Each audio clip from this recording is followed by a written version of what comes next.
Not all classrooms has four walls. This quote has a very deep meaning.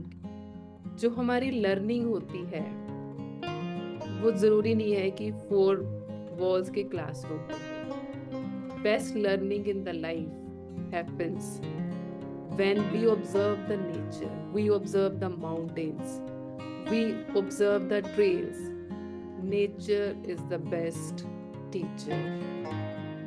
Our experiences are the best teacher. जब हम एक word से distract होके out of network zone में जाते हैं तो वहाँ हम अपने अंदर के नेटवर्क से जुड़ते हैं। वहाँ हम लोग जो चीज़ें एक्सपीरियंस करते हैं, जब ट्रैक पे चलते चलते जब अपने ही ख्यालों के पुल को हम क्रॉस करते हैं तो वहाँ से हमें लाइफ की लर्निंग्स मिलती हैं।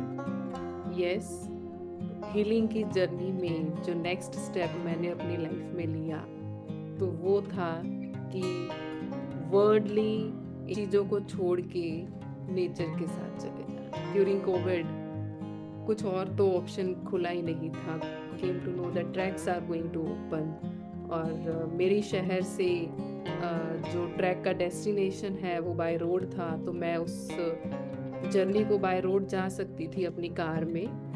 तो लुधियाना से ऋषिकेश तक का तकरीबन 6 से 7 घंटे का जर्नी रहता है, तो this was the safest thing which I can do. तो मैंने ट्रैक बुक करा दिया। उस ट्रैक ने मेरी लाइफ बदल दी। वो जो जर्नी थी ट्रैक की, वो जो समिट मैंने लाइफ में पहली बार किया, और उस जर्नी के दौरान जो ट्रैक लीडर हमें छोटे छोटे इंस्ट्रक्शंस दे रहा था ना, वो इंस्ट्रक्शंस मेरे अंदर एक लाइफ लेसन्स की तरह जा रहे थे। बिकॉज उस ट्रैक से जाने से पहले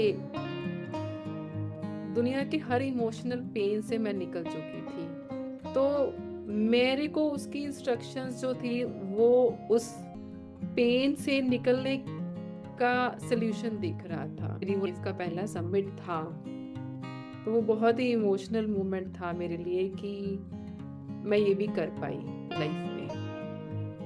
और वो समिट पे जाके वो ऐसा लगा ना कि वो उस जर्नी में सबसे ऊंचा तो वही था ना।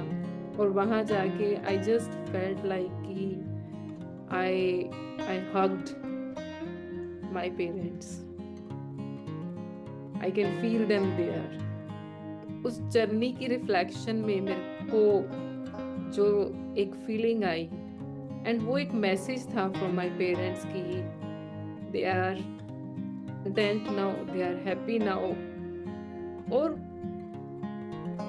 जो मेरा उस समिट पे पहुंचना का रीजन ये था कि मेरे को अपने अंदर की जो एक स्ट्रॉन्ग पार्ट था उसको रियलाइज कराना था। अपने शहर में कहीं ना कहीं जो आंसू में रोक के बैठी थी, तो वहां एक सुप्रीम पावर के सामने मेरे को लगा कि मैं अपना दुख जो है वो उसको रो के बता रही हूँ। और विंड जो है एक माँ या फादर की तरह आंसू पोंछ रही है। कुदरत ने मानो एक प्यार भरी जप्पी दे दी थी उस टाइम। वहाँ पे एक चीज मेरे को रिफ्लेक्ट करी। जिस टाइम मैं ट्रैक कर रही थी, it was a autumn season, और जो मेरे को समझ आया उस दौरान वो ये था कि पेड़ों से पत्ते झड़ रहे हैं। That means they are losing something. They are losing their glory. And I can feel the sadness in every tree. जिस सूखे पत्तों पे जब मैं चल रही थी तो वो सूखे पत्ते आवाज कर रहे हैं, तो जैसे वो भी रो रहे हैं बिछड़ने का दर्द। उस माहौल में, उस ऑटम सीजन में, I just connected with the pain of nature also. और जिसने मेरे को लाइफ का बहुत बड़ा लेसन दिया कि दुख, किसी का बिछड़ना भी लाइफ का पार्ट है, और इस दुख को इग्नोर नहीं करना। जैसे हम कहते खुशी मनाओ, तो वो दुख को भी मनाओ, मतलब उस दुख को जियो। उस दुख को जी के जब नेक्स्ट सीजन आता है तो हम और स्ट्रॉन्ग बन के निकलेंगे। समिट पे I just promised that mountain कि I come to you again and I want to see you in a spring season or in a different season. I want to see, and I ask them to give me the power and strength to gracefully pass this autumn season of mine. And I'm really grateful to the mountains and everyone who was there with me in my Dayara Bukyal track from core of my heart. Oh, I'm really sorry, but to acknowledge this part of my life, and I wanted to share with you guys. Autumn season हर किसी की life में आता है, और हमें उस autumn season में steps लेने हैं, हमें किसी की हेल्प लेनी है, हमें किसी से बात करनी है, हमें समझना है कि लाइफ में आगे क्या करना है।